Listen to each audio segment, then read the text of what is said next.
I pozdrav ljudi, i evo nas u novom klipu i danas ćemo da igramo Clash of Clans. I danas ćemo da vam kažem neke savjete za Clash of Clans. One najvažnije. Znači, ajde da krenemo. I inače ovdje sad u ovom delu baš nemam interneta, pa ovo se stalna stvar. Ovako, znači na početku, kada se stvorite, gledamo neki replay, kada se stvorite u Clash of Clansu, vi dobijete 500 gemova. Znači, kad dobijete tih 500 gemova, ono vas, ako primetite, ono vam samo govori da trebate da, kad postavite, na primjer, topove, da trebate to da boostujete, da stavite da se za gemove da se napravi. Znači, na primjer, na početku kad treba staviti top, ona vas tera da oni vam navodno savjetuju, mada to je loše, da vi stavite top i kad vas napade na 2 goblina, da biste vi trošili gemove. Znači, čuvajte one gemove, ali poslije onih 250 gemova za Builders Hut, kupite, jer je to veoma bitno. Ja sam dobio onaj poslije achievement, ali ja sam bio glup, pa sam te gemove potrošio nekako za džabe. I sad ih više nema. Druga dobra stvar, odnosno jedan savjet, jeste da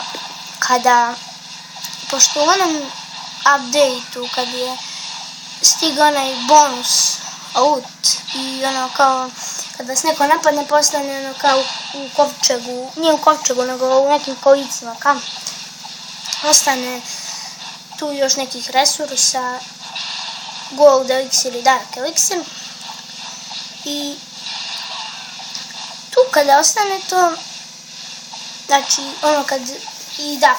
kad skupite 5 zvezdica u multiplayeru, odnosno kad pobedite sa 5 zvezdica, znači onda dobijate taj bonus.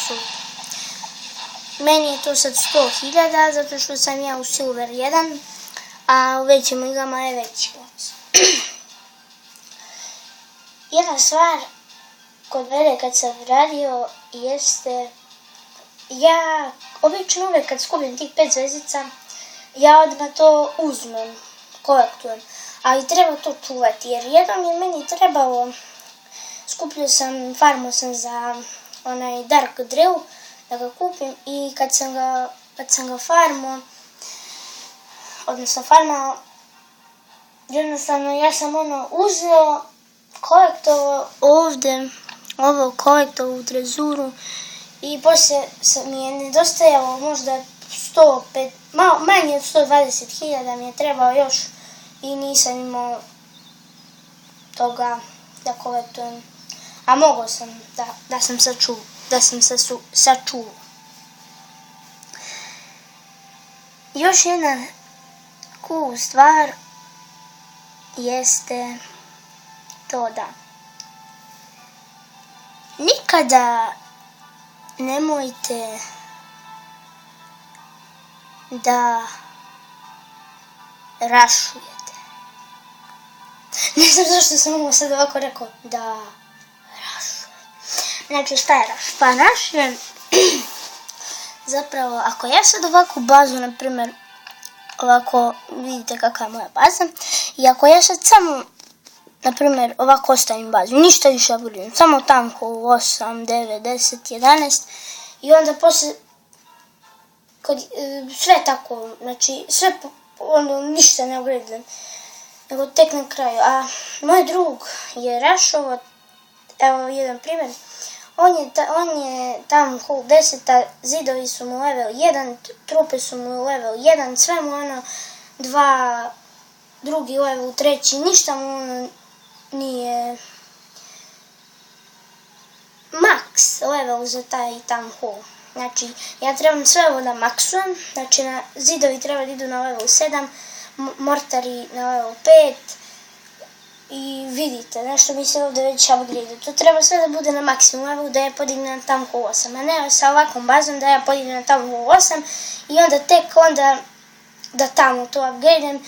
I vjerovatno ste nekad čudili, na primjer, ako ste neki radili, kad dobijete, na primjer, ja sam to shvatio kad sam dobio onu laboratoriju, ja mislim da je to na tamku 4 ili 5.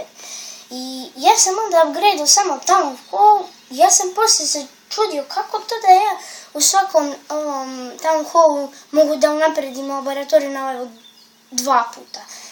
Umjesto samo jedan, zato što sam ja malo na početku rašovao i sad više ne rašujem. I eto, to su neke stvari za Clash of Clans. I evo, znači ovo sve kad sam snimio, sad snimam još jedan klip. Ono što sam rekao u prošlom klipu, da ćemo snimamo i trupe da se trkaju, u smislu da vidimo koja je najbrža. I eto, to je to što se tiče ovog videa i vidimo se u sljedećem. Ćao!